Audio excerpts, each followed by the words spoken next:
ನಾನು ಸ್ವಲ್ಪ ಎಲ್ಲ ಪಾರದರ್ಶಕವಾಗಿ ಎಲ್ಲವನ್ನ ಗಣನೆಗೆ ಇಟ್ಕೊಂಡು ಮಾಡಿದರೆ ಒಳ್ಳೆಯದು.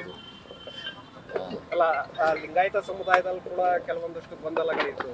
ಅದಕ್ಕೆ ಅವ್ರ ಬೇಡಿಕೆ ಎಲ್ಲ ಇದು ಈಗ ಅದೇ ಮುಖ್ಯಮಂತ್ರಿಗಳು ಏನು ಸಭೆ ಮಾಡಿದ್ದಾರೆ, ಈಗ ಎಲ್ಲರನ್ನು ಒಳಗೊಂಡಂತೆ ಮಾಡಬೇಕು ಅಂತೇಳಿ ಪಾರದರ್ಶಕವಾಗಿ ಎಲ್ಲ ಸಮಾಜಗಳ ಜಾತಿಗಳ ಇವತ್ತೊಂದು ಏನೇನು ಆತಂಕಗಳಿದ್ದಾವೆ, ಆಮೇಲೆ ಅವರ ಏನು ಸಜೆಷನ್ಸ್ ಇದ್ದಾವೆ, ಅದೆಲ್ಲವನ್ನು ಗಣನೆಗಿಟ್ಕೊಂಡು ಒಂದು ಒಳ್ಳೆಯ ರೀತಿಯಲ್ಲಿ ಇವತ್ತು ಇದನ್ನ ಜಾತಿ ಗಣತಿ ಆದರೆ ಬಹುಶಃ ಎಲ್ಲರೂ ಕೂಡ ಒಪ್ತಾರೆ. ಅದನ್ನು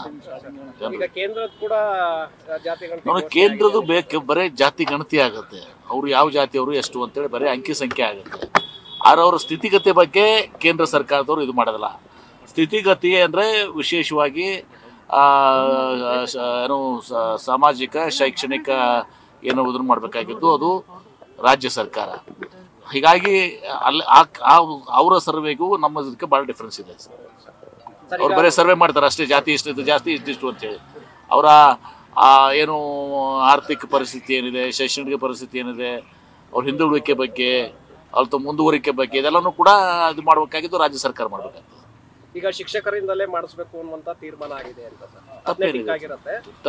3 ತಿಂಗಳಲ್ಲಿ ವರದಿ ಕೊಡಬೇಕು ಅಂತ ಹೇಳಿ. ಬಟ್ ತಪ್ಪೇನಿಲ್ಲ ಒಂದು sir.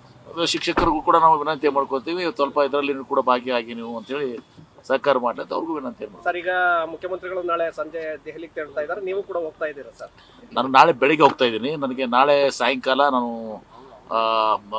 Minister of civil aviation ವಿಮಾನಯಾನ ಸಚಿವರಿಗೆ ಟೈಮ್ ಕೇಳಿದ್ದೀನಿ. ಅವರು 3 ಗಂಟೆಗೆ ಟೆಂಟೇಟಿವ್ ಅಂತ ಹೇಳಿದ್ದಾರೆ ಅವರು PS. ಸೊ ಹೆಚ್ಚು ಕಮ್ಮಿ ಆಗ್ಬೋದು. ನಾವು ನಮ್ಮ ಅನೇಕ ಬೆಂಗಳೂರು 2ನೇ ಏರ್ಪೋರ್ಟ್ ಇರ್ಬೋದು, ವಿಜಯಪುರ ಏರ್ಪೋರ್ಟ್ನಲ್ಲಿ ಎನ್ವಿರಾನ್ಮೆಂಟ್ ಬಗ್ಗೆ ಇದು ಆಗಿರುವಂಥದ್ದು, ಈಗ ಅನೇಕ ವಿಚಾರಗಳ ಬಗ್ಗೆ ನಾನು ನಮ್ಮ IDD ಸೆಕ್ರೆಟರಿ ಅವರು, ಆಮೇಲೆ KSIDC ಕಮಿಷನರು ನಾವೆಲ್ಲರೂ ಕೂಡ ಹೋಗ್ತಾ ಇದ್ದೀವಿ. ಹೈಕಮಾಂಡ್ ನಾಯಕರನ್ನು ಭೇಟಿ ಮಾಡ್ತೀರಾ ಸರ್? ಇಲ್ಲ, ಮೋಸ್ಟ್ಲಿ ನಾನಿಲ್ಲ. ನಾನು ಅದು ಮೀಟಿಂಗನ್ನು ಮೀಟಿಂಗ್ ಮುಗಿಸ್ಕೊಂಡು ನಾನು ಪುನಾದಿಂದ ಮೋಸ್ಟ್ಲಿ ವಿಜಯಪುರಕ್ಕೆ ಹೋಗ್ತೀನಿ, ಅದು ವಾಪಸ್ ಬಂದು ನೆಕ್ಸ್ಟ್ ಡೇ ಹೋಗ್ತೀನಿ.